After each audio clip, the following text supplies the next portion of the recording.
Hi, my name is Ilma and welcome to my channel. I've been posting Christian blogs 13 straight years every day. Today I'd like to share Romans 4 verses 13 to 18. Here is the word of God. For the promise to Abraham and his offspring that he would be heir of the world did not come through the law but through the righteousness of faith. For it is the adherents of the law who are to be the heirs.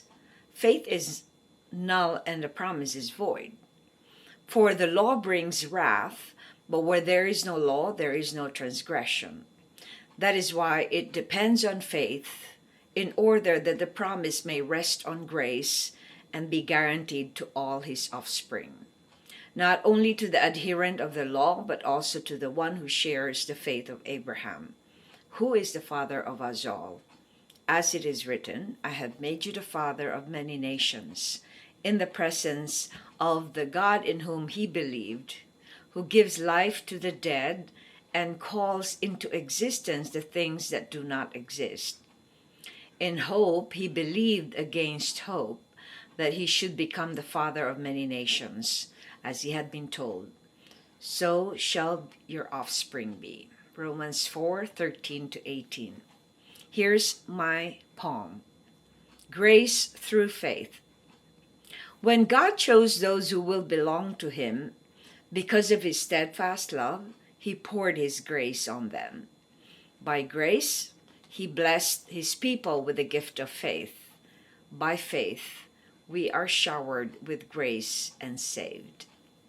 Here's my commentary. The Apostle Paul explains in this letter the importance of faith.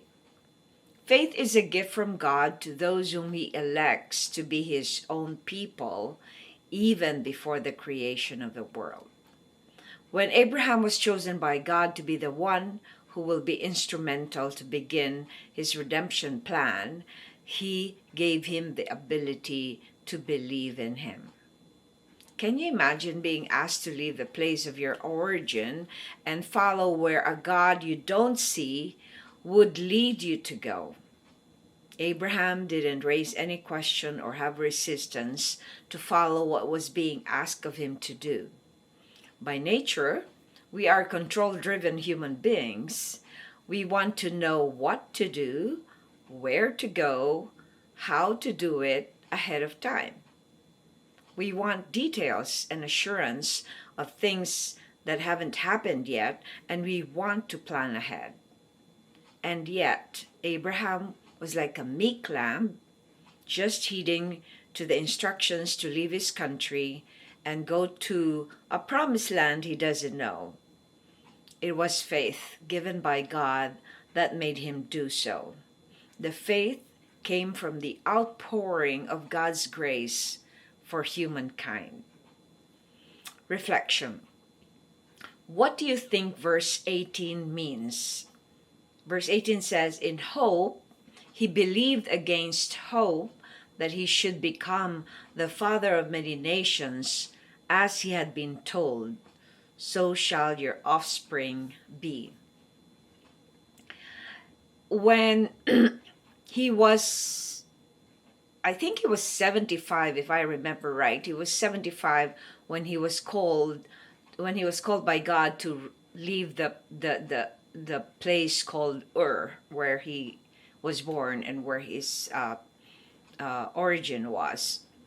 So he is 75 without a child, right? And God asked him to leave that place and go somewhere he doesn't know.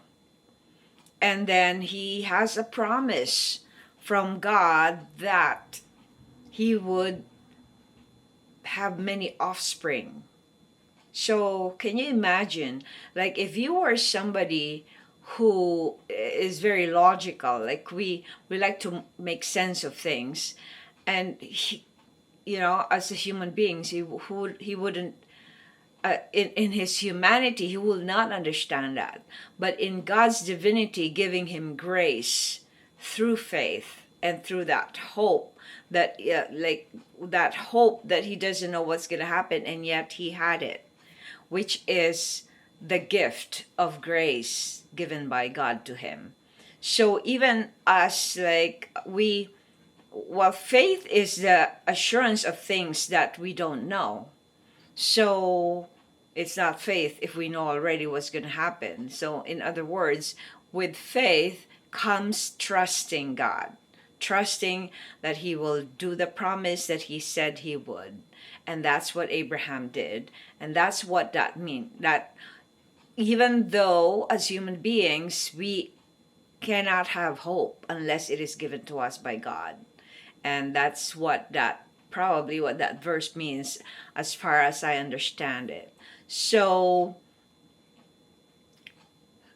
faith is a very tricky thing because it has been so messed up by so many other religions that faith is something that you just believe in something, meaning that it is your action or your decision to believe, whereas in the perspective of Christians, it is God who even gave us that ability to receive that.